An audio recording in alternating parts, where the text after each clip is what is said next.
I know that Mr. Hassan and Mr. Newdow have set a very high bar for this next panel, but we'll certainly do our best.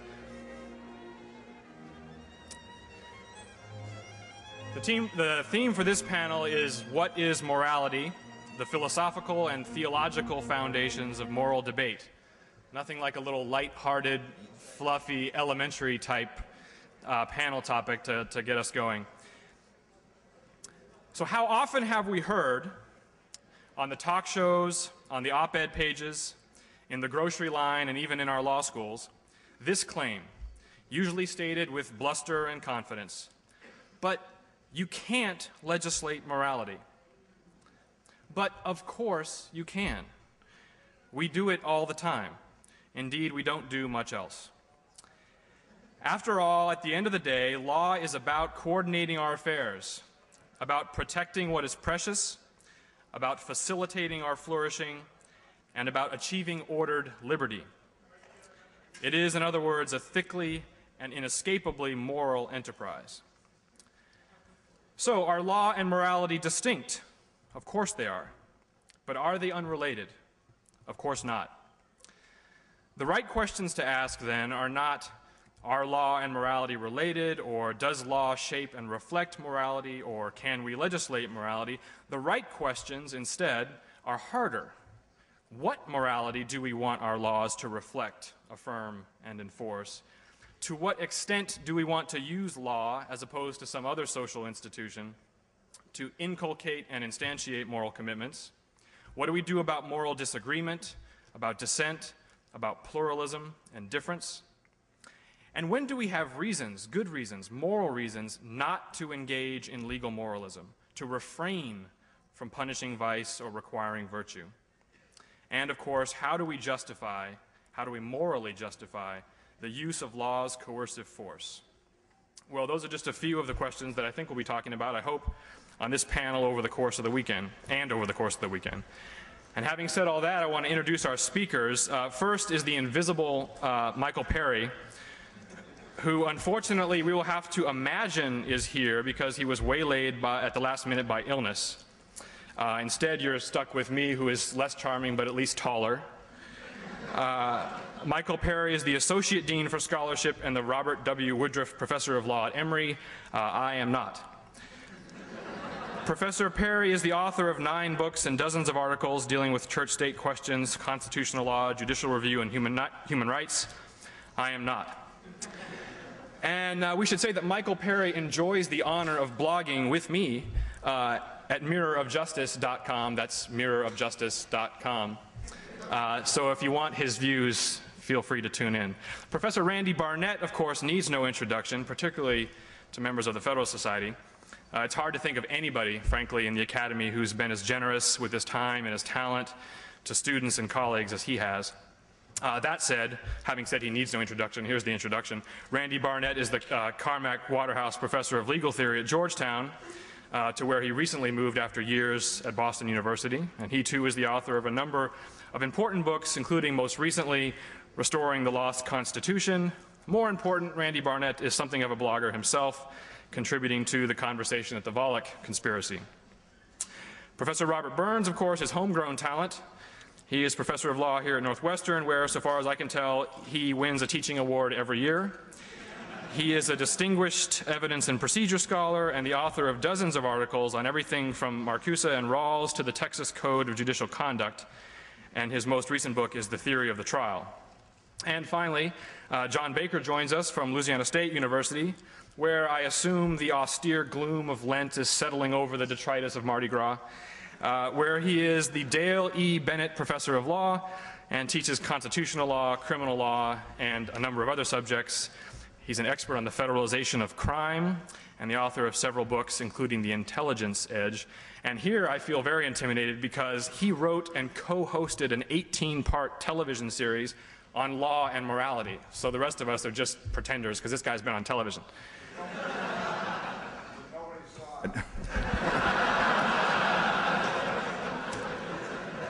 Now, Professor Perry was to be our first speaker, but again, he's not here.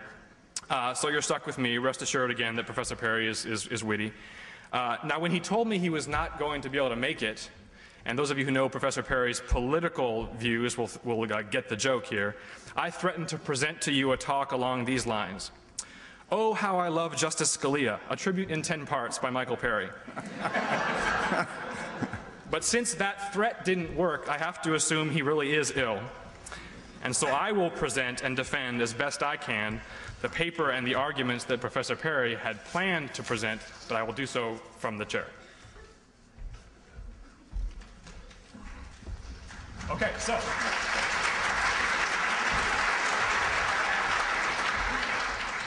Now I'm short like Michael Perry. I don't know if it looks funny out there, but we feel like we're we're sitting on like mini chairs back here. We need telephone books, I think. So first, a few preliminaries. As we all know, there's not just one morality in the world, there are many. The morality Adolf Hitler espoused is radically different from the morality Mother Teresa espoused. Nonetheless, each is a morality. To say that there are many moralities, however, is to say nothing about whether a particular morality, or indeed any morality, is true. Of course, just as one can acknowledge that there are many moralities and reject every one of them as false, one can acknowledge that there are many moralities and affirm a particular morality is true. Now, although it is only one morality among many, the morality of human rights has become the dominant morality of our time. Indeed, unlike any morality before it, the morality of human rights has become a truly global morality. Nonetheless, the morality of human rights is not well understood. What does the morality of human rights hold? The International Bill of Rights, as it is informally known, consists of 3 documents: the Universal Declaration of Human Rights, the International Covenant on Civil and Political Rights, and the International Covenant on Economic, Social, and Cultural Rights. And according to this International Bill of Rights, and also according to many constitutions in liberal democracies, the morality of human rights consists of a twofold claim. The first part of the claim is that each and every human being has equal inherent dignity. The second part of the claim is that the inherent dignity of human beings has a normative force for us. In this sense, we should, every one of us, live our lives in accord with the fact that every human being has inherent dignity. That is, we should respect, and we have conclusive reason to respect, the inherent dignity of every human being. There's another way to restate the twofold claim that is the morality of human rights. Every human being has inherent dignity and is inviolable. In the context of the morality of human rights, to say that every human being has inherent dignity and that we should live our lives accordingly is to say that every human being has inherent dignity and is inviolable. Well, if it is true, why is it true that every human being has inherent dignity and is inviolable? That the International Bill of Rights is famously silent on that question is not surprising, given the plurality of religious and non-religious views that existed among those who gave us the Universal Declaration. Indeed, the claim that every human being has inherent dignity and is inviolable is deeply problematic for many secular thinkers because the claim is difficult to align with one of their fundamental convictions, what Bernard Williams called Nietzsche's thought, which is, there is not only no God, but no metaphysical order of any kind. Well, let's ask, then, the ground of normativity question about the morality of human rights. Is the morality of human rights true? Do we have reason to live the sort of life the morality of human rights claims that we should live? A life in which we strive never to violate any human being, never to treat any human being as if she lacks inherent dignity, a life in which we strive always to respect the inherent dignity of every human being. I want to elaborate, that is, Professor Perry wants to elaborate, an affirmative religious response, in particular, an overtly Christian response to the question. Of course, one who is not a religious believer, and even many who are religious believers, will not find the response plausible. Nonetheless, the response I want to elaborate is an intelligible, coherent response to this ground of normativity question, a response that many religious believers accept as a good reason, a conclusive reason to live the sort of life the morality of human rights claims they should live. So imagine a believer named Sarah. Sarah affirms that every human being has inherent dignity and that we should live our lives accordingly. In affirming this, Sarah affirms the morality of human rights. And predictably, Sarah's affirmation provokes this question: why does every human being have inherent dignity? Well, Sarah gives a religious explanation. Speaking the words of the first letter of John, Sarah says, God is love. Moreover, God's act of creating and sustaining the universe is an act of love, and we human beings are the beloved children of God and sisters and brothers to one another. Every human being has inherent dignity, says Sarah, in the sense that every human being is a beloved child of God and a sister or brother to every other human being. Sarah is fully aware, of course, that she is speaking analogically, but that's the best anyone can do when you're talking about God. Sarah's explanation provokes yet a further question about the ground of normativity in the claim that we should live our lives in a way that respects the dignity of every human being. I'll assume for the sake of our discussion that every human being has inherent dignity. So what? Why should it matter to me, to the way I live my life, that every human being has dignity, that every human being is a child of God and a sister or brother to me? So what? In responding to this question about the ground of normativity, Sarah, who understands the authority of moral claims to be warranted not by divine dictates, but by their contributions to human flourishing, states her belief that the God who loves us has created us to love one another. And given our created nature, given what we have been created for, the most fitting way of life for us human beings is one in which we embrace the new commandment to love one another just as I have loved you. By becoming persons of a certain sort, persons who discern one another as bearers of inherent dignity and love one another as such, we thereby fulfill our created nature. Now, it bears emphasis that Sarah does not believe that she should be the sort of person she is because God has issued a command to her to be that sort of person, a command that because God is entitled to rule, she is obligated to obey. A theistic vision does not necessarily include a conception of God as supreme legislator.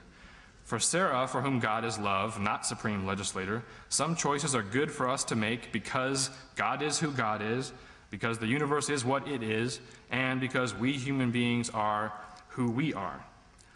Now, Sarah is skeptical that any secular ground can bear the weight of the twofold claim that every human being has inherent dignity and is inviolable. Sarah wonders whether there is anything that one who is not a religious believer can say that is functionally equivalent to the unashamedly anthropomorphic claim that we are sacred because God loves us.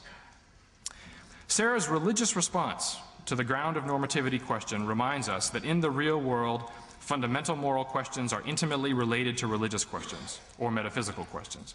There is no way to address fundamental moral questions without also addressing, if only implicitly, religious questions. In the real world, one's response to fundamental moral questions has long been intimately bound up with one's response to certain other fundamental questions. Who are we? Where did we come from? What is our origin? Where are we going? What is our destiny, our end? What is the meaning of suffering, of evil, and death? And there is the cardinal question, the question that comprises many of the others: is human life ultimately meaningful, or instead ultimately bereft of meaning, meaningless, absurd? If any questions are fundamental, these questions are fundamental. These are the most serious and difficult that any human being or society must face. Well, again, so what if there is no plausible secular response to the ground of normativity question? What difference does it make? The philosopher Richard Rorty counsels that we should abandon human rights foundationalism, which in his estimation has proven futile. Worse, it's proven outmoded. There is, Rorty suggests, a better project for those of us who embrace the cause of human rights.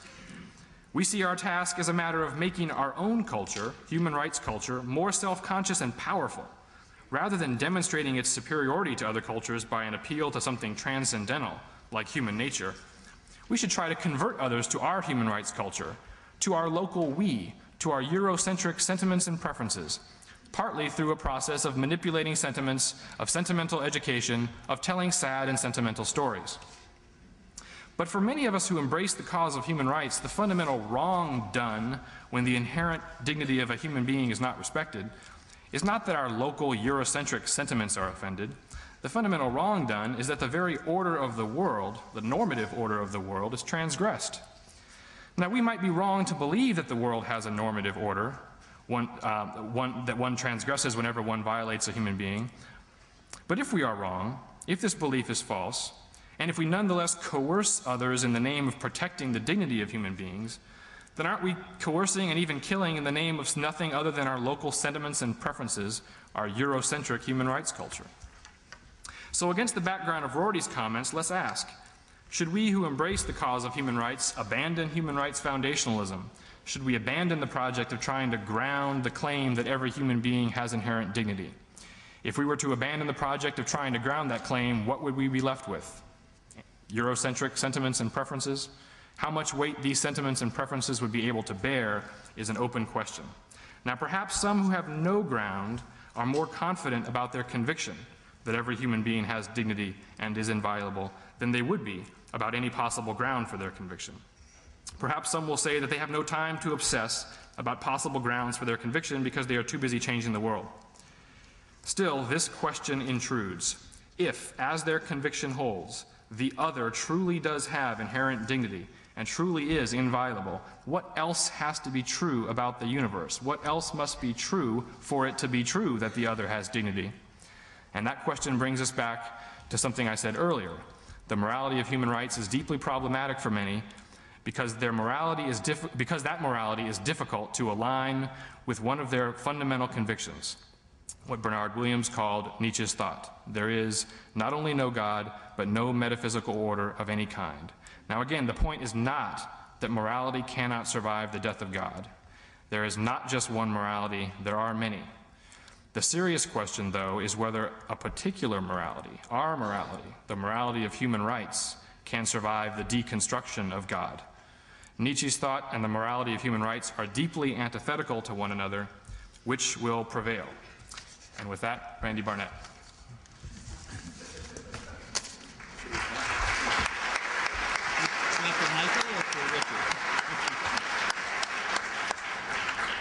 Michael, you're a tough act to follow. That's all I can say.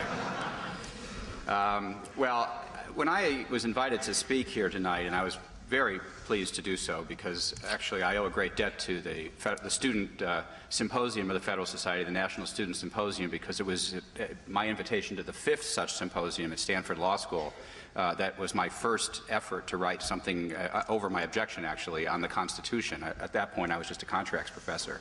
So it was the burden of, it was like an attractive nuisance. It was the attraction of wanting to speak at the symposium that caused me to accept, and then I had the burden of actually saying something on the First Amendment, which is what the symposium was about. And that was the beginning of this process of my transitioning into constitutional law, since the punchline of my talk then was the 9th Amendment, and then I thought, well, maybe I should learn something about what that really means. So I'm very pleased to be here. I was pleased to accept. But when I was invited to speak, I was basically just told the title of the conference, which is Law and Morality, and as somebody who's written about that, has thought about that as a law professor, I feel I know something about that. And then a few days ago, when I was getting ready to decide exactly what I was going to say, I looked at the title of this panel, which isn't exactly about that. It says, "What is morality? The philosophical and theological foundations of moral debate." Now, I'm reminded at this point of a line, one of my favorite lines from Clint Eastwood from the movie Magnum Force, in which he says, a man's got to know his limitations.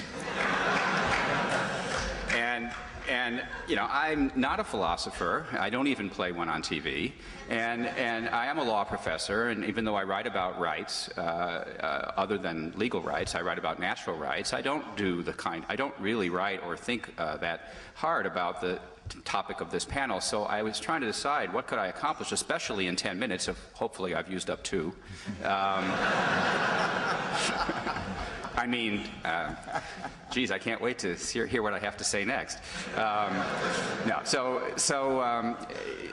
What could I accomplish in 8 minutes? And it seemed to me that the number one thing that this entire conference might benefit from is keeping in mind an important distinction, and that is the distinction between private morality and public morality. Now, we heard Rick's introductory comments, and it didn't make that distinction. It talked about morality generally, and how much do we want to have, and how much do we not want to have, and how far do we want to take it, and the like. But I do think it's useful in discussing morality to keep these two ideas separate, and so basically all I want to do is explain what I think private morality is and what I think public morality is, and then say a little of what the relationship is between these two, because I do think they're related. And by the way, there's nothing magical about these terms. You might find other terms you like better. These are just the most convenient terms I could come up with, and I also think these terms tend to occur in the historical materials that we tend to study when we're thinking about the Constitution. So what I mean by private morality is the morality of human conduct. It is basically it is how we ought to live. What should we do with our lives? Another word I would use for this would be ethics. It is private morality. It is how we ought to live our lives. Which we get up in the morning, what should we do with ourselves? And are there any answers to that question? And now when I use the word private morality, some of you may be thinking that I'm thinking of something highly subjective and highly personal and just a matter of opinion and not something objective, and that's not at all the case. I received the philosophical instruction that I did at Northwestern as an undergraduate from the very renowned Aristotelian Thomist philosopher Henry Veach. I have to say that I was very persuaded by the approach that he articulated when I was a student, and I still am persuaded by that approach, even though I don't write about it and I don't publish about it. And if you take the Aristotelian Thomist approach as I understand it, and I'm basically just going to give you my own understanding of it seriously, the idea of good and bad, the idea of good conduct and bad conduct is an objective thing. It is not wholly subjective, meaning that it's something true about the world that describes whether we're acting well or we're acting poorly.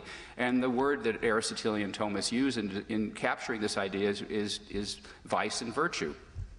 Vices are the things that are to be avoided in your personal behavior, and virtue is the way one is supposed to behave. In fact, it's an internal state that one is supposed to achieve. I do think these things are objective, and the way they're objective in this school of thought is to say that human beings have a nature, that we are the kind of creatures that we are, and there are things that are good for us just as there are things that are good for other organisms. There's things that are good for oak trees, and a favorite Aristotelian example, there's things that are good for other animals, there's things that are peculiarly good for us. And these are not just a matter of what we want to be good for us, these are things that are good for us. And in that sense, there's an objective truth about our telos, or natural end. Now, having said that, having insisted, because I think I don't want to be misunderstood in thinking this is all subjective, having said this, I want to emphasize two other things that Henry Veach taught me about the objective good for human beings. One is that living the good life, which is what we're talking about, is a do-it-yourself affair. That's his words. I'll never forget them. It's something that only you can do. It's not something anybody can do for you. You could actually just live and behave properly your whole life and still not live a good life because you're just doing what people told you to do. You sort of have to internalize the virtues. Virtue isn't internalized. It's a habituated state in which you just do things because that's the right thing to do. You don't even think about it. You go into a store and you don't fail to shoplift because you're calculating your chances of getting caught. Now, some of you in this room probably do that. Because in any group of large people, there are people who are not virtuous and who actually, through a great deal of effort and will, maintain themselves on the positive side of the line just by doing their calculations right. But a virtuous person doesn't do that. A virtuous person does what they do. I've got 2 minutes left? No, okay. So a virtuous person does what they do because they've internalized, they've habituated this idea of what's right. But it's a do-it-yourself affair. Nobody can do it for you. You have to do it for yourself. And the second thing is that the virtues, to the extent we can study them and know them, are very abstract and don't really provide specific guidance. There's no rule book of ethics that you could just sit down and memorize and study and then figure out how you ought to behave. There are some general principles, there are some general approaches that you should put into effect, but it's always going to be a very highly personal, highly contextual decision. The example that Henry always used to use was that of a fisherman. Fishermen, you can tell the difference between a good fisherman and a bad fisherman, but there's no way that a good fisherman can take you aside and just explain to you, okay, this is exactly how you fish, and then you just follow those rules and you become a good fisherman. No, it takes a lifetime of work at it to be able to do that. And why should living life, well, be any easier than learning how to do something like fishing or any other thing that you spend a lifetime trying to figure out how to do? So this is what I mean when I say private morality. It is highly significant. It's not insignificant. What is public morality then? Public morality is the subject of public morality is not how we should live our lives. The subject of public morality is how should society be structured so as to allow people to live their lives well, to pursue the good life. while living in society with others. And the problem that needs to be solved is that we live in close proximity to each other so that our actions have effects on others. So we need a common groundwork or a basic structure or preconditions that will allow individuals, to the degree possible, given the nature of society, to live our lives side by side and pursue happiness, which is this do-it-yourself affair that requires knowledge of time, place, and circumstances. And so what's the subject of public morality is really something basic. It's morality, but it's not the whole gamut of private morality. It's simply what are the preconditions that allow private morality to operate. Now, I want to just close, because for now, and I assume in the course of discussion we'll get back to this, I want to close with two quotations to illustrate what I'm talking about, the difference between private and public morality. The first is from Thomas Aquinas, who is no, raving libertarian, and so it's not like I'm citing Robert Nozick here. And here's how Thomas Aquinas in the Summa Theologica answered the question whether it pertains to human laws to repress all vices. And here is the answer he gave. Now, human law is framed for a number of human beings, the majority of whom are not perfect in virtue. Therefore, human laws do not forbid all vices, from which the virtuous abstain, but only the more grievous vices, from which it is possible for the majority to abstain, and chiefly those that are to the hurt of others, without the prohibition of which human society could not be maintained. Thus, human law prohibits murder, theft, and the like. Now, that's a moral claim, but it's not a moral claim that all virtues and all vices have to be either prescribed or prohibited. And the next quote I want to leave you with to frame the next discussion is a quote from John Locke when he describes the state of nature and what happens in the state of nature prior to government. He says, "The state of nature has a law of nature to govern it, which obliges everyone, and reason, which is that law, teaches all mankind who will but consult it, that being all equal and independent, no one ought to harm another in his life, health, liberty, or possessions." What Aquinas is describing is sort of a precursor of what the natural rights people dealt with more formally, and that is there's a difference between virtue and how we ought to behave and the public morality that we create a civil society and ultimately a government to preserve and protect, and that is to preserve and protect life, health, liberty, and possessions. I could say a lot more about that part because that's what I know more about, but fortunately my time is up. Thanks.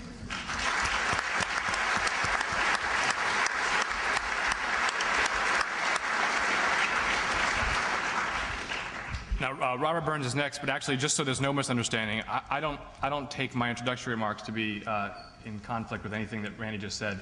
That is, my introductory claim was that making law, doing law, the enterprise of law is a moral enterprise, but I agree entirely with you and with Tommy Aquinas that one need not criminalize every vice or require every virtue, certainly. So with that, Robert Burns.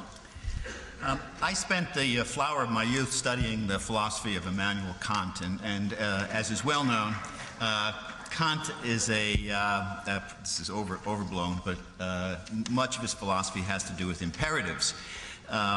And so when I saw the title of this program, I took it as an imperative that I actually address the philosophical and theological foundations of morality and the nature of morality. And so in 10 minutes, I thought I would try to do 3 things in each of those categories. Say 3 things about the foundations of morality and say 3 things about the nature of morality. And again, this is sort of deep background to the considerations that you'll be dealing with throughout the seminar. First, with regard to foundations, these discussions occur against the background of philosophical debate that stretches well beyond moral philosophy. What it is that philosophers may know and what it is fruitful for them to attempt to know. Many philosophers up until Kant addressed ontological or metaphysical issues. What are the nature of things? Plato, Aristotle, the Stoics, Aquinas, certainly the modern rationalists up till Kant.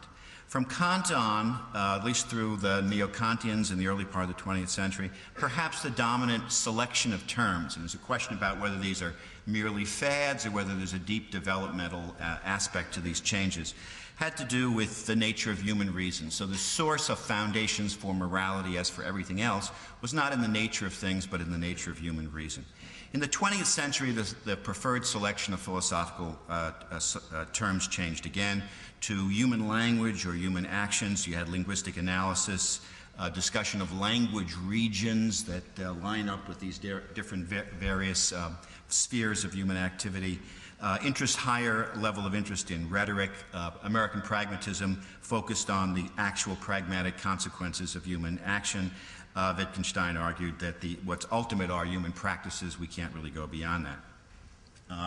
Now, although you can lay these developments or selections out historically, there's no absolute about this. There are 20th century thinkers who think whose selection of terms is the nature of things. But it does, there is certainly a change in the dominant idiom from age to age. That yields a second question. Do philosophical approaches to the foundations of morals become, if you want, unavailable because of intellectual or cultural development? Great 20th century political philosopher Hannah Arendt, for example, concluded the answer was yes with regard to the natural law tradition. And I'll read something that she said, a very poignant thing she said in a discussion with another emigre from Hitler's Germany, Hans Jonas, in 1972. If our future should depend on whether we will get an ultimate from above to decide for us, I would be utterly pessimistic. If this is the case, then we are lost, because this actually demands that a new God will appear. Because this God had disappeared after the Middle Ages, Western humanity was back in the situation it had been before it was saved by the good news. They didn't believe it anymore. That was the actual situation. I am perfectly sure that this whole totalitarian catastrophe would never have happened if people still had their belief in God, or in hell rather. That is, if there still were ultimates. There were no ultimates. And you know as well as I do, there were no ultimates that anyone could with validity appeal to. One couldn't appeal to anybody. And her argument was, and she went on to argue that was true philosophically, that cultural development was, in a sense, well-grounded in the development of Western thought. So her attempt was to ground political and legal rights in things that we do and say, rather than in the nature of things. Some philosophers have argued that certain approaches to the foundations of morality can become unavailable by virtue of intellectual developments. Kant's destruction of the intellectual intuition of self-evident moral truths that had been invoked by the rationalist tradition up to then. Or more broadly, by a greater historical sensitivity to the change in cultures, or with a scientific understanding of cosmology or biology that might undermine Aristotle's metaphysical biology. So it can become inconsistent, so the argument goes, with certain intellectual developments. There is also an argument that certain approaches to the foundations of morals can become inconsistent with the deep structure of social organization. And you probably know the argument that a society whose dominant institutions are based on scientific, technical, and so instrumental modes of thought will drive out truly moral practices, an argument Alistair McIntyre has made recently. And insofar as great philosophers or philosophies are tightly intertwined with their cultural practices, those philosophies will become less able to account for traditional moral practices. Finally, a point with regard to foundations. In the West, certainly until recently, most commitments to morality have come out of a religious context. So a larger context of discussion of this question of foundations has to do with the relationship between reason and revelation. And this is an enormously complicated issue historically. The large divide between what you might call the voluntarists and the intellectualists. Voluntarists claiming that one's obliged to obligations to the foundations of moral obligation comes from the obedience to the norms, the rules that God has chosen to lay down, still has many proponents. And it gets tied up in developments or debates about divine omnipotence and the offensiveness of the thought that God is limited in some way by reason or reasonable norms. And there's a range of views on that, which I don't have time to even touch on. 3 points then on the nature of morality. One major question that structures this debate is the relationship between the actual approved practices of society, the nomoi, the norms of society, what Hegel, rationalizing Burke if you want, called the Sittlichkeit, the embedded moral norms that are embedded in practices that have borne the burden of actual experience in society, and the more abstract principles by which those kinds of practices might possibly be evaluated, what the relationship is between what we actually do and certain abstract, more abstract norms that we may use to evaluate those norms. One side of that debate tends to, the Burkean side if you want, tends to stress the validity of the embedded norms in our practices, relies on the wisdom of experience, the identity of the folks who participate in those societies, legitimate expectations that they create, and more recently evolutionary norms. Not immune to criticism, but the criticism tends to be more rhetorical and from within the society. The second question with regard to the nature of morality is, especially if morality is to be critical, is what is the source and form of those norms? Are they principles? With Aquinas and Kant, they were principles or rules. And with some other thinkers, they tend to be, more recently, especially narratives. Stories of the Exodus, of the gospel, of the American foundations, that narratives could create norms. Finally, something more pertinent to what you're going to be dealing with tomorrow. The nature of morality, thirdly, is also determined by the appropriate range of applicability of moral norms. There are, any decent thinker, any, I think, deep thinker would agree that there are spheres of human activity: family, friends, local community, profession, church, economy, politics, the legal world, politics. How broadly does the notion of morality function? There are notions that would limit it to private interaction, face-to-face interaction, the interaction of ordinary individual morality. No direct applicability to those other spheres, and there are different explanations of that. That there are natural spheres. A great 20th century Catholic thinker, John Courtney Murray, said those spheres are natural. The Beatitudes have nothing to do with international relationships or the economy. Others, Augustinian thinkers, point to the sinfulness of man. Two loves made two cities. And Niebuhr's notion of the distinction between moral man and immoral society. So the nature of society is such that moral norms that apply to the personal dimension simply can't find their way into that broad area. The big question is, how deep is the divide among those spheres, and how fixed over generations and over history? Much of English liberalism opposed the notion of the state as a family with the king as the father. To what extent do do moral norms that prevail in one sphere have some analogous application to another? And is that a historical question? What's the place of fraternity in politics, of politics in law, of politics, say, democracy in the economy? And to reach the topic that you'll be dealing with tomorrow, what's the reach of the issue of morality in law? Thank you.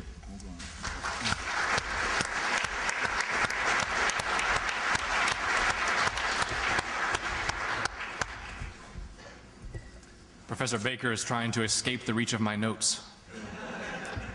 Well, when Rick introduced me, he mentioned the austere and pious gloom of Lent, having settled over New Orleans after Mardi Gras. What he should have mentioned was the austere and pious gloom that settled over Notre Dame after its trip to the Sugar Bowl in New Orleans.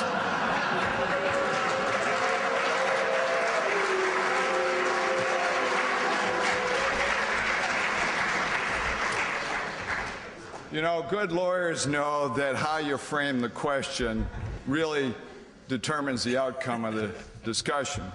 And so the first thing I want to do is disagree with the framing of the question for this whole panel. The question is, what is morality? And I agree with the philosopher Alistair MacIntyre of Notre Dame, who's written that morality, which is no particular society's morality, is to be found nowhere. There have been numerous moralities, but wherever was or is morality as such. So how would I reframe the question? Well, I'll put it this way. Is there a morality of the United States? I would say yes, and I would put it this way. It is the American version of the rule of law. Now, in putting forth this proposition, I'm not denying that there are other moralities within this large country. And in talking about the rule of law, I'm certainly not following the ABA's view that the rule of law is summed up in the rule of judges.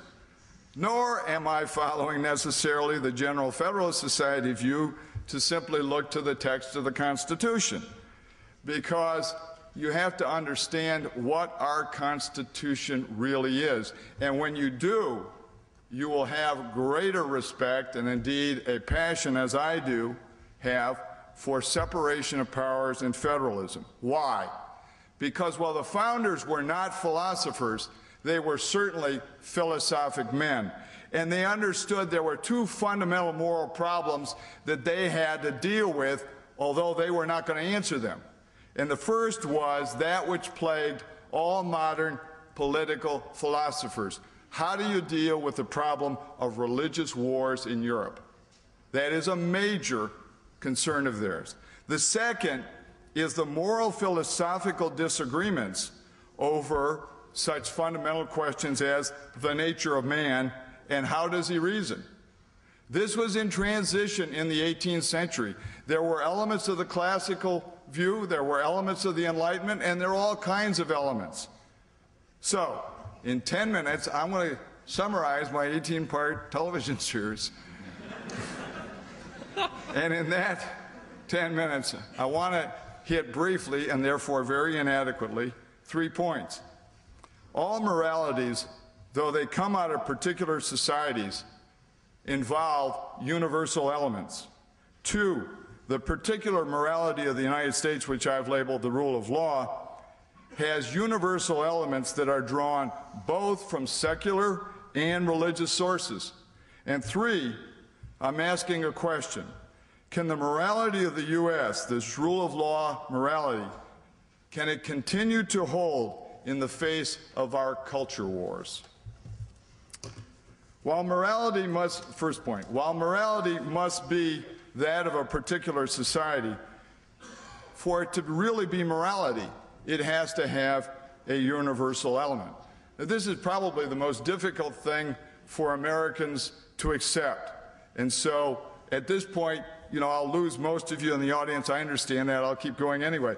But when Professor Perry opened and closed his paper, he says that there is not just one morality in the world, there are many. Now, he didn't mean this, but that statement could have been taken to mean, well, all moralities are equal and there are many moralities and you choose your morality the way you choose a set of clothing. It's particular to you. It's my morality. Well, it may be your view, but that's not a morality in terms of what morality means. Morality is more than an army of one. It has to involve something beyond self. And that is difficult for Americans to accept. I understand. Let me give you an example that my fellow prosecutor will appreciate, drawn from the jury system. Contrary to what common law lawyers believe, the jury system is a response to Aristotelian philosophy on prudential reasoning. And it rests on the assumption that human beings have a nature, that they can freely choose, and that they can know and make judgments about the actions of others. Think about it. Take a murder case in which there's no factual dispute, there's only the question of intent of the defendant when he or she pulled the trigger on the gun that fired the bullet straight into the head of the victim. How can we judge? How can we infer from facts that based on what we know from our experience that a reasonable person under the circumstance, unless acting in self-defense, ignorance, or out of insanity, must have intended to kill that person. It rests on the assumption that we have a common nature, a common reasoning process, and we can make judgments about that. Judgments are part of moral reasoning. In the jury system and the example of murder, we have both the particular and the universal. The particular is the jury system. Why? It's peculiar to the Anglo-American system. The rest of the world does not have jury systems the way we do. And yet it is our way of carrying out the notion of due process or fair trial. Murder is wrong. It's universally wrong, not simply because there has been a statute that says murder is wrong. Indeed, that is the basis on which we talk about human rights morality. Because we say there are certain things that are so fundamental that they violate human rights when people take the lives of other innocent people without doing so out of self-defense or through due process of law. Professor Perry discusses the possibility, the attempt to find a universal basis for human rights morality. And here it was not fully clear even in his paper, but I want to focus on something that I think is really critical. He referred to a basis that is not theological, although he gave an example of a theological basis. But in his paper, he conflated religion and metaphysics.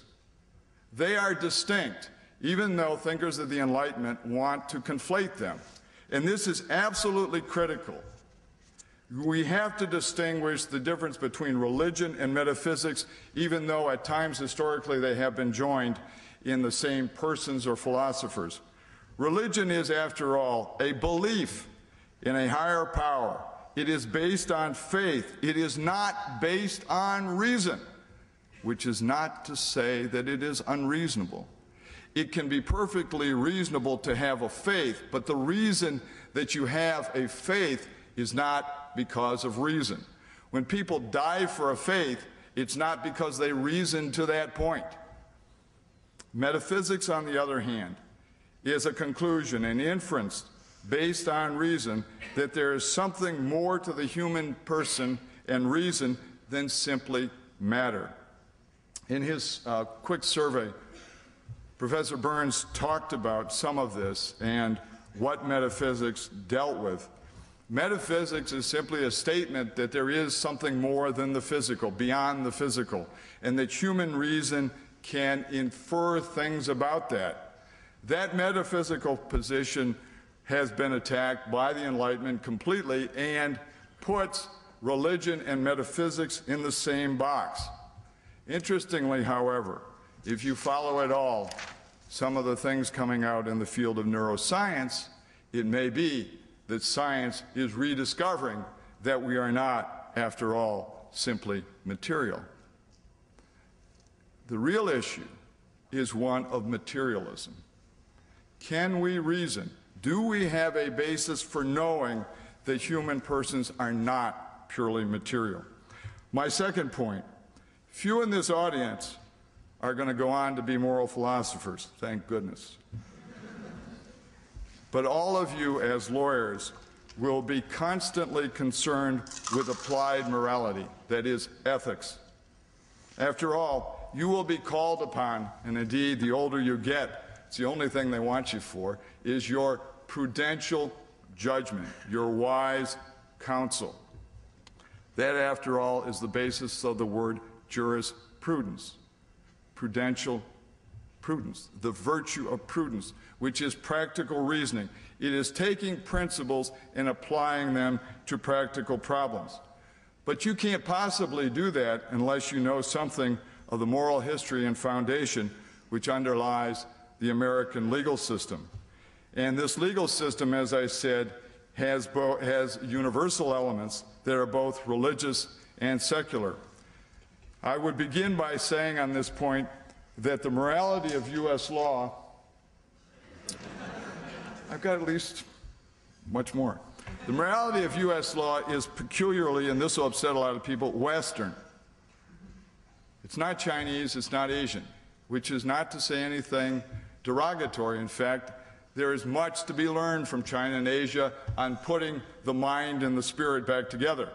But the reality is that it is the two great religions, Judaism and Christianity, that come forward with the notion that there is God's law, a higher law, an obligation beyond self.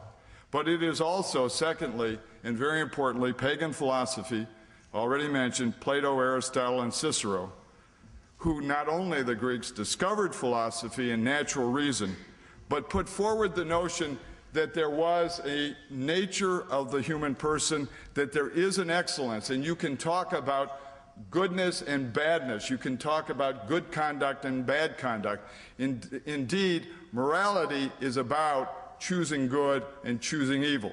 It is a choice. It is an action. And human beings are, if nothing else, actors.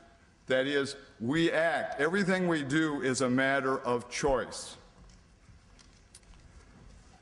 There have been attempts to spread the Western universal elements, both through religious efforts in other parts of the world, but also there is a universal element in our attempts to spread commerce around the world. There is an aspect of trying to find a universal basis, and we call it the rule of law. But the problem for all of this is that the rule of law means adhering to the law voluntarily rather than simply through force. And yet, if you can't find a universal reason beyond simply increased profits, it doesn't sell or persuade very well. In the 1 or so minutes that I have, I think it is important for us to realize that at the founding, law was still understood as, quote, a moral science. The particular that the founders were concerned about was English law. It was not abstract. They were looking at the rights of Englishmen. And at the founding, as I said, you had all of these conflicting universal elements. In the 19th century, however, under the influence of European ideologies, there was an attack, largely led by Justice, then Professor Oliver Wendell Holmes. He had a new faith in social Darwinism. And when you read his Path of the Law, you'll realize that his faith was as unreasonable as any there ever has been in terms of process in the future. But he attacked in this universal notion. He didn't put forward a new natural law. He put forward instead an attack on metaphysical law. I bring you now to the third point, and that is the culture wars. I suggest to you that both sides of the culture wars have neglected reason. On the cultural left, it is painted as a fight between individual rights and religion. On the cultural right, it is painted as a fight between traditionalists and the secular left, as Bill O'Reilly likes to call it. Both try to get the middle ground. The problem for both of them is that they have broken down the civic discussion that the founders expected in a republic. There has to be a common ground. And this week in which we celebrated President's Day, it is well to remember what Washington said in his farewell address, that it was possible to have morality without religion, but he cautioned against the notion that in practice you could maintain it. When the founders acted as they did to create the Constitution, they created, in the Federalist Papers in particular, an explanation of probably the most brilliant government that affected what the great philosophers had attempted to talk about. But they avoided some of the tough questions. And their solution to the tough questions of morality really were settled in federalism. All the questions that today characterize the culture wars, abortion, prayer in schools, homosexual rights, etc., these were those moral questions that were to be left at the state level. When people say that prohibition established that you can't legislate morality, that's nonsense. Prohibition established that it is contrary to American morality to have the federal government establish the grounds of morality on many issues over which people disagree. Thank you very much.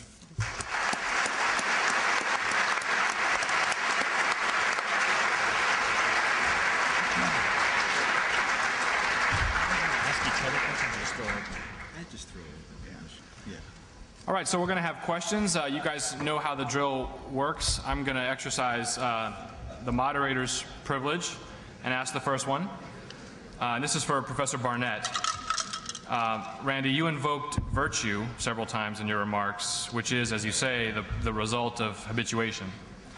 And so just a few thoughts from you on what the role of law is, what the role of public morality is in not requiring but facilitating the habituation of virtue.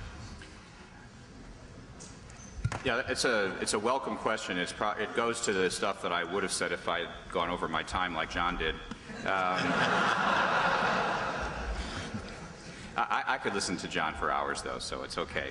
And it has to do with the relationship of the public morality and the private morality, which is what I was trying to draw. And the public morality is to establish the preconditions that are necessary for people to live their lives and pursue the good life. And what those preconditions are requires argument and analysis. And that really was the subject of my first book, The Structure of Liberty, where I try to lay out what I think is the argument for the types of boundaries or space within which people may choose. So I think the point of public morality is to create a boundary or space or liberty within which people may choose. And these are, and the way we define that conceptually, or we put it into words, is we describe this as rights. We describe these as liberty rights, or we describe these, as the founders did, as natural rights.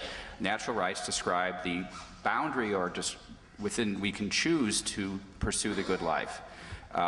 So I don't think that law has a direct role to play other than to make sure and protect people in making the choices that they have to make in order to pursue the good life. I don't think that law can tell you what kind of life to live, although I do think that if the law does teach us to respect the rights of others, that is a good start on acting virtuously. There's one other thing I want to say that always comes up in these discussions, and if I don't see it now, I'd probably kick myself. And that is that it's always said at some point in conferences like this, well, what gives lawyers or judges, what qualifies lawyers or judges to opine on matters of morality that philosophers like Michael Perry and Bob Burns can't necessarily agree about? Where do you get your qualifications to do that? Well, I think if you confine yourself to the realm of public morality and you don't enter into the realm of private morality, I think one is trained in law school to deal with the issue of private morality, particularly in the first year of law school. The subjects of contracts, torts, and property, and to a lesser extent agency and other of what we would think of as the private law subjects, are subjects in which we learn what the pretty specific rules and general principles are that define the boundary or space within which we are free to choose. And so you all are, after your first year of law school, relatively expert as compared to the general population and as compared to many philosophers who haven't gone through the first year of law school. You're relatively expert on what is the public morality that has been generated by the common law largely, but also by occasional intervention by statutes, but what has been generated over centuries by the common law, case by case, building up that information. So I would say that would be, that's probably not what you were asking me, but it's what I wanted to say. Okay, so we're going to try to have maximum question input and relatively minimal panelist output. So keep them pithy and keep them questions rather than the talk you would have given had you been invited to be up here.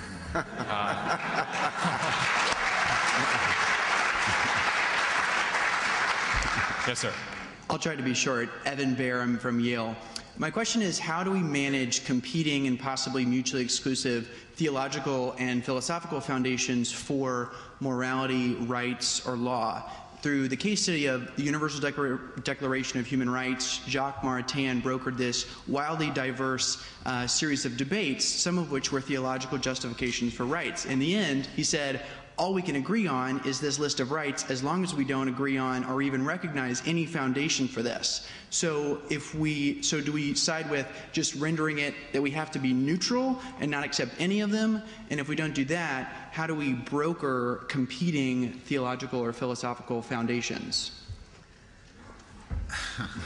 Well, I mean, I'm not 100% sure on what you're asking there, but what it suggests to me is that at that level, the resolution of those questions are going to be rhetorical. They're not going to be based on first principles that are universally accepted. They're going to be on some kind of negotiated resolutions among the nations that participate in those kinds of dialogues. And you're not going to be able to derive resolutions that are respect what one philosopher called canons of peace. There will be more canons of peace than ultimate issues of grounded morality in any kind of external source that are universally accepted. So there'll be negotiated solutions in the range of cases. Now, there are always hard cases, of course, where you do seem to head up towards principles that would appear to gain the adherence of large numbers of, but that's all you can say, large numbers of nations. So I think there is no universal morality on any issue that counts, that is likely to be of argument among the nations. You can state the abstract principle when its application is going to be highly contextual, I think. The problem with the human rights dialogue that Perry and others represent is that it takes a sovereign state to protect and enforce rights. And it's great to have this worldwide buzz about human rights, but who in fact is out there protecting them? That was Arendt's point, actually, in another part of that argument. She said, when we were going from country to country in Europe, there were a few idealists who adhered to universal statements of human rights. But they were utterly without effect because we had lost the right to have rights, and that is basically the membership in a national community. Thanks. Yes, sir.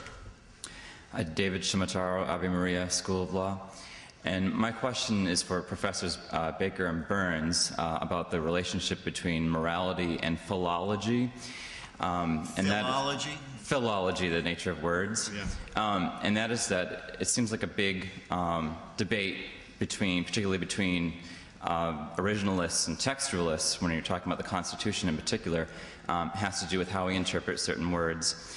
And in our day and age, unlike during the time of the founders, we have incredibly powerful media influence out there. And it seems like mores and different meanings change so rapidly over time. And particularly in a constitutional context, the words equal, as we just saw a few moments ago, and liberty are particularly contentious as to what those words mean. And my question is, given our current state of the world, is it at all reasonable to think that we can put absolute sort of objective meaning to words that can last over time, even in the midst of this sort of hurricane of culture and driven by this media that we have? Well, you got a few things going there. One of them is the relationship of those words to authoritative norms and where those norms come from. It's one thing if those norms are the intentions or meanings of the folks who spoke the words originally, and that becomes a philological question. How can we gain access to either the intent of the speaker or how those words would have been received by the audience that they spoke to? If the question is, I think you're implying it as well, that we're also asking about the transtextual norms that those words would relate to, that's another set of questions. And it's a question about whether or not the text of the Constitution should be interpreted in light of norms that are either transhistorical or historical. And that's another whole issue, I think. The draftsmen of the Constitution made a very prudential judgment in leaving out a Bill of Rights. And they did so, as explained in Federalist 84, because the Bill of Rights, is said, belongs in a statement on philosophy. It doesn't belong in a governing law. And if what you look at in your textual problems, 99% of them occur in the Bill of Rights. There aren't nearly that many textual problems in the original draft Constitution. It is written for everyone in the country, not just lawyers. We know the age the person has to be to run for the Senate. We know the age the person has to be to run for the presidency. There are very few lawyer-like words in the text of the Constitution.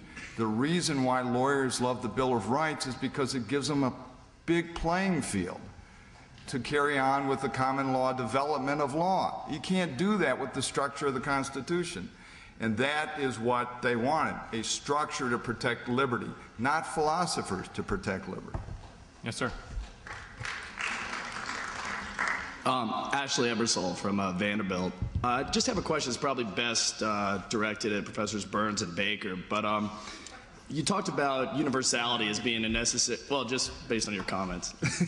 You talked about universality as being a necessary condition for articulating a moral principle, and I guess in Kantian terms, if you're willing to apply something universally, even to your disadvantage, should that be enough for it to be the basis for, let's say, a judge's jurisprudence, even if it contravenes written law, or even if it requires an extremely attenuated reading of the Due Process Clause or some other written law in order to cabinet. So I guess on a really practical level, when should moral principles be the basis for jurisprudence when they are not explicitly mirrored in written law? Yeah, I mean, what you're asking is sort of one of the two questions that this conference is addressing. It's addressing the question of what's the moral basis for law, morality understood expansively there. And the other one is when should law, if you want to use the phrase, enforce morality. And that's a different question. Now, you're, as I understand it, you're saying should judges be able to invoke moral principles extra-textually? And that's a question of constitutional law and not of political philosophy, I would say. Well, I think it is in this sense. He didn't specify whether we're talking about federal court or state court, whether we're talking about constitutional law, common law, etc. It depends on the system you're in. Professor Koppelman. Andy Koppelman, Northwestern University. I guess I wanted to juxtapose a problem that I saw in Michael Perry's paper with a problem that raised by the conclusion of John Baker's paper. And I just start by repeating a point that I think it was Evan from Yale made, the Jacques Maritain point, that it's a mistake to talk about the philosophical and theological foundations of moral debate. And Rick, you're pinch hitting for Michael here. I just found it puzzling to think that there was going to be some unique set of foundations of human rights, and you couldn't have human rights unless everyone converged on the foundation. It seems to me that Maritain is quite right about this, that you're never going to get agreement about the foundations, because in order, it's one thing to say, well, they must be some kind of religious foundations, but once we start pressing on that, you've got to figure out which religious foundations, and then we've got to settle which one is the true religion. And there's not enough time in the evening to settle that one. So then the problem is, if in fact the point's been made more recently by John Rawls, that the best you can hope for is an overlapping consensus about a schedule of rights.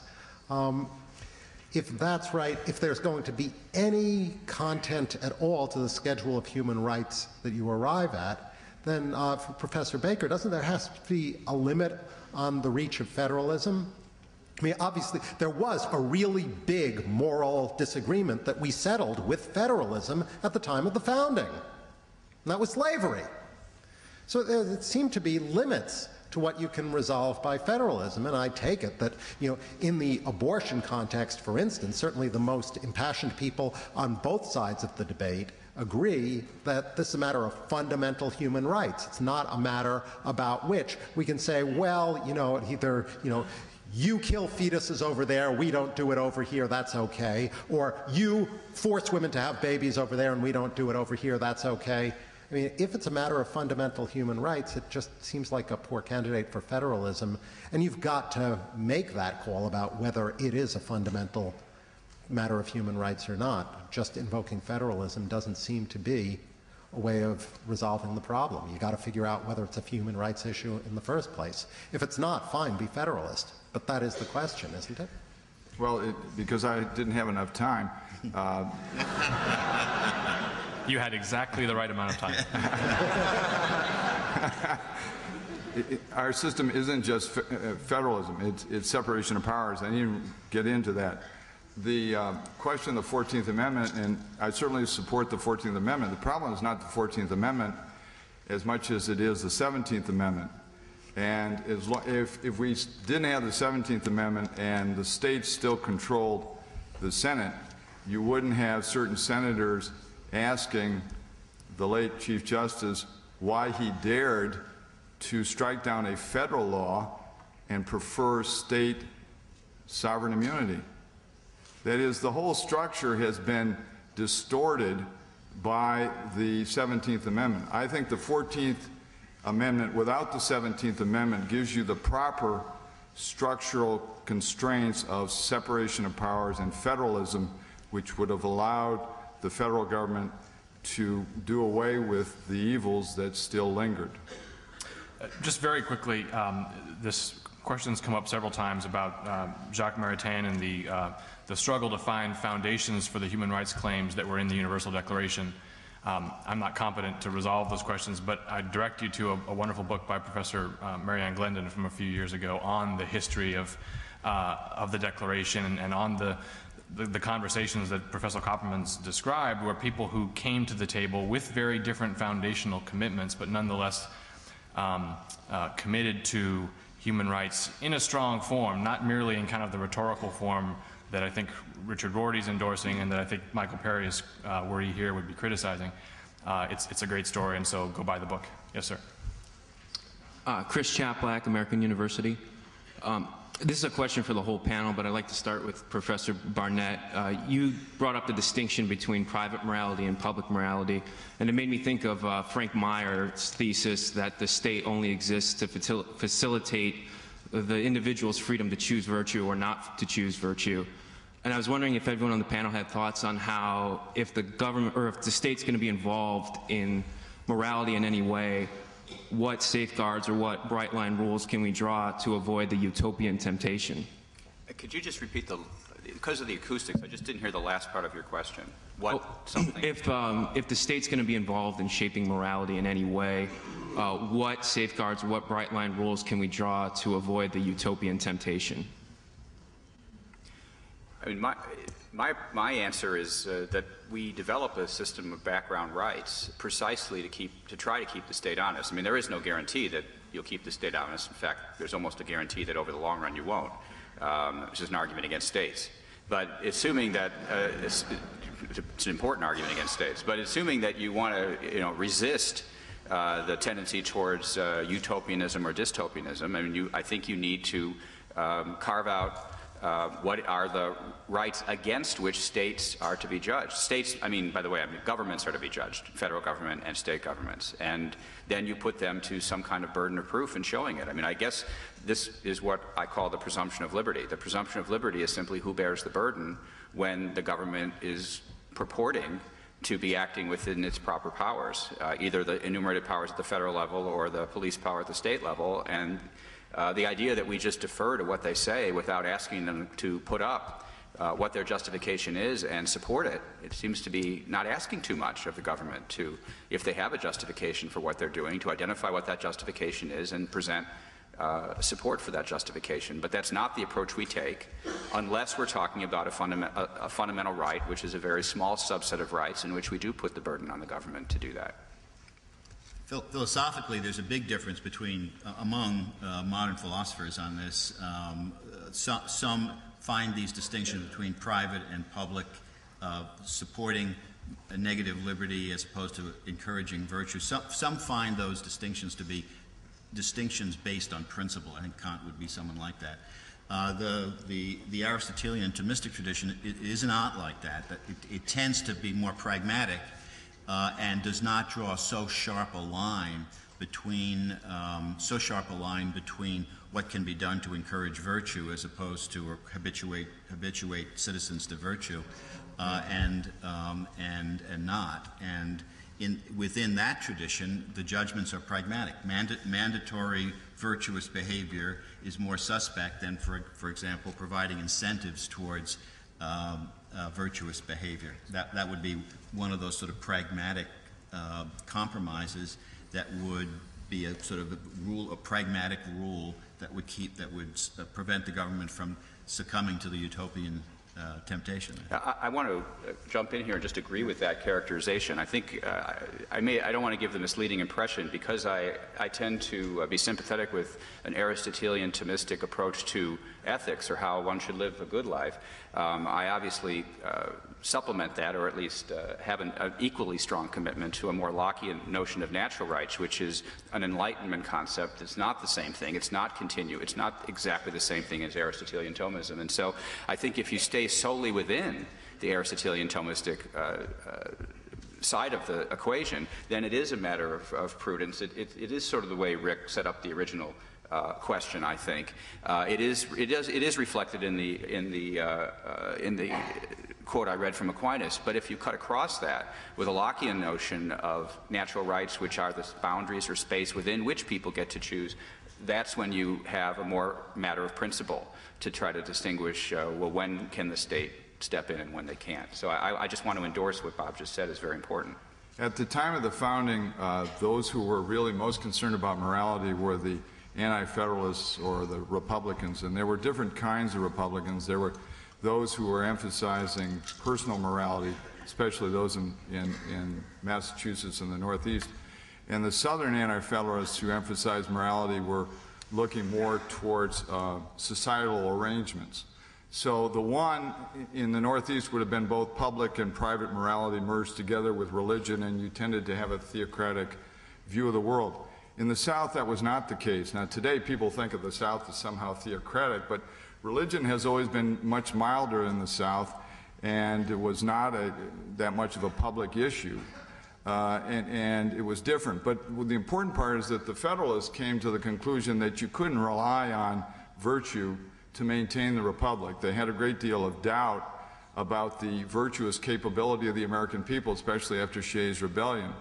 So they thought, especially Hamilton, that commerce was going to have to create the kind of civility that virtue was thought to create. It's not that Hamilton and Washington abandoned virtue at all. They realized that a certain amount of virtue was necessary, but they toned down the level of virtue that, they hoped for. And so there are low expectations and a very prudential approach where the Constitution, as explained in the Federalist over and over again, it operates on the notion that people are largely self-interested, but they structure it in such a way that through their self-interest they will produce justice. And they left the possibility that, better people would do great things, but they wouldn't expect everybody to do great things. And over again, they said, things against utopian philosophers. And it's virtually impossible for a utopian philosopher to get very far in American politics. And just in case one might get very far, he's not going to get further than the governorship of a particular state. Thank goodness for federalism. As Madison said, we quarantine the idiots.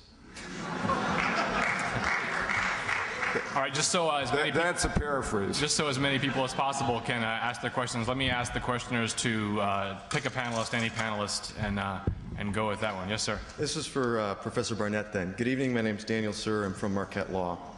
There's been renewed attention among Protestants to the concept of natural law, particularly due to the book The Natural Law and Reformed Theological Ethics and subsequent book reviews like recent editions of First Things. Do you see a sustained revival of natural law in Protestant public policy discussions? And would you attribute this to the influence of conservative Catholics as ecumenical allies in the culture wars? Am I the only Jew on this panel?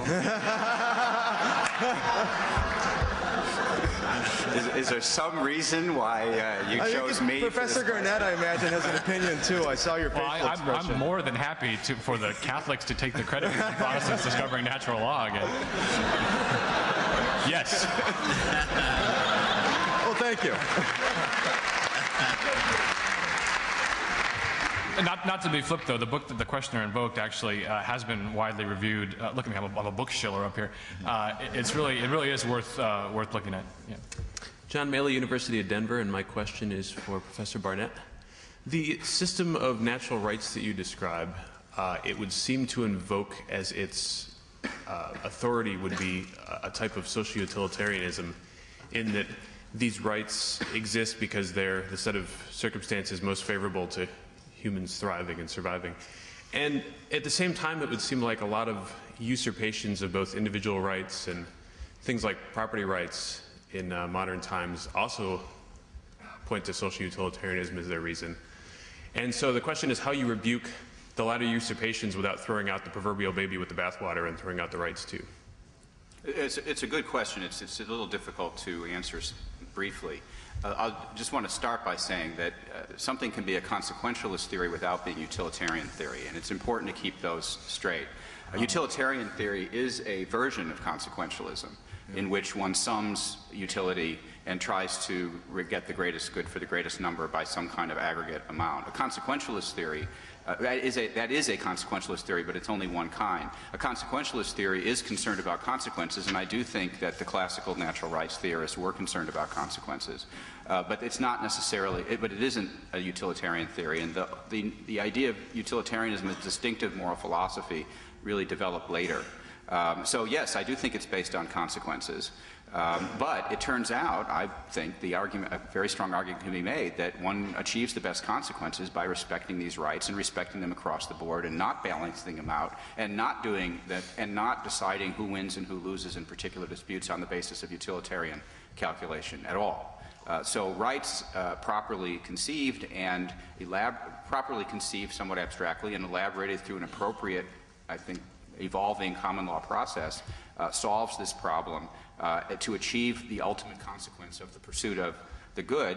And I would also say there's a strongly egalitarian dimension of this approach because it's the pursuit of the good by each and every person, which presupposes that there is a value associated with each and every person. Again, that's not exactly, well, it's sort of utilitarian. It's not incompatible with utilitarianism, but it's not the same thing as utilitarianism at all.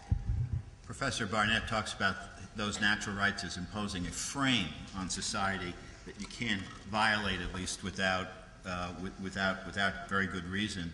And one of the goals of that frame, as I understand it, it's within that frame that one may pursue fairness, I think you put it, and efficiency. So I guess my question would be, do we know enough? It's almost like a science of society in order to be able to identify that frame, because it trumps decisions of fairness, as I understand it, decisions about fairness and efficiency, at least presumptively, and it takes those off the table for the ordinary processes of deliberation.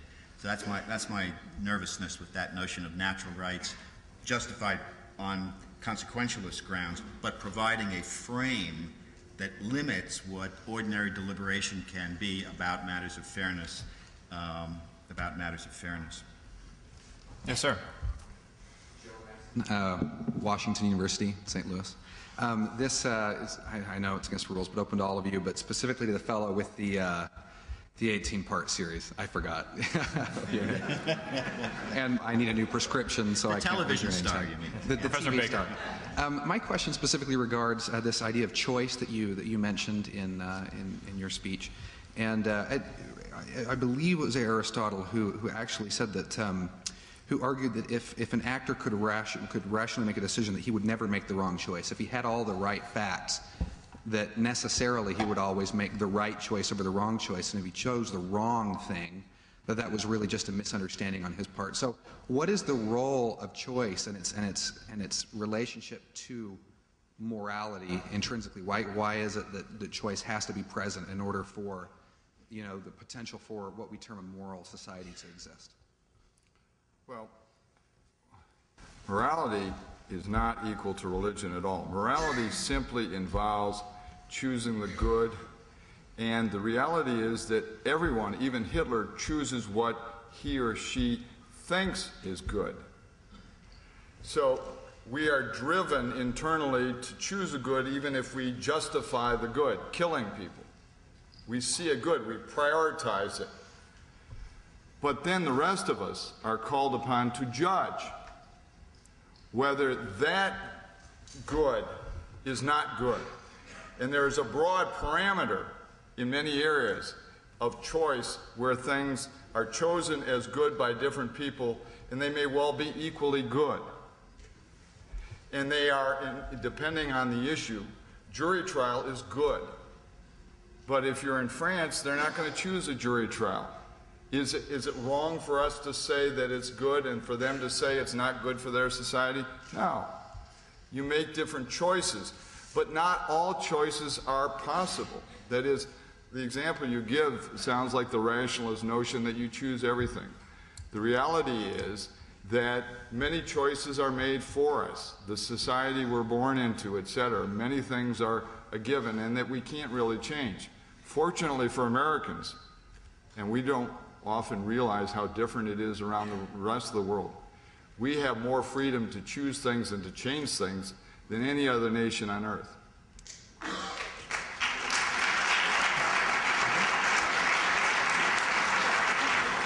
And that was the point in Federalist 1. We would determine for all ages whether it is possible by reason and choice rather than by accident and history to have good government. And we need to renew that commitment because most of the world doesn't agree with that. Mr. Matthews, you have the last question. David Matthews, Notre Dame. I can only hope my question is more challenging than my team's defense.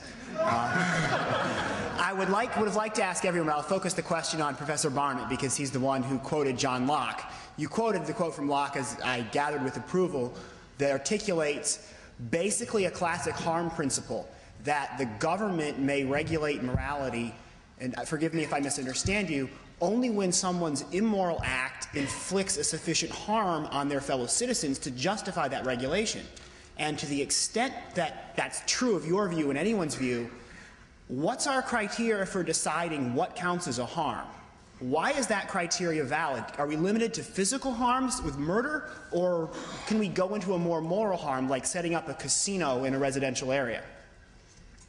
It's a great question. It allows me to make it very clear that the harm principle taken by itself, which is essentially associated with John Stuart Mill, is completely inadequate to answer the question of what is just and what is unjust and what violates rights and what doesn't violate rights.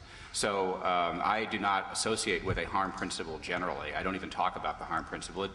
What Locke said here in this passage that I talked to is harm to another in his life, health, liberty, or possessions. So what follows after harm is not just harm to another, but harm to another in these things, is the beginning of what I said we learned in the first year of law school, which what is a cognizable harm to life, liberty, and property, such that it can be rectified coercively by the rule of law. And that's a subset of harm. It's not all harm. We have a right to harm others, actually. We harm others all the time when we choose or exclude them from our associations, and we do a lot of other things. When we insult people, that's a harm. And we benefit people all the time without being able to charge for it. So we have harms and benefits that are just, they don't line up exactly with rights.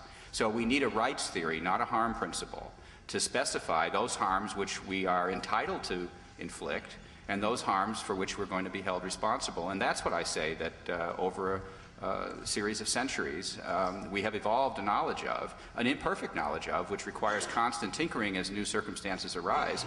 But you did learn something real in the first year of law school, especially in your private law subjects. Whether you learn something real in constitutional law, your public law subjects, I leave that to you to decide. Thank you.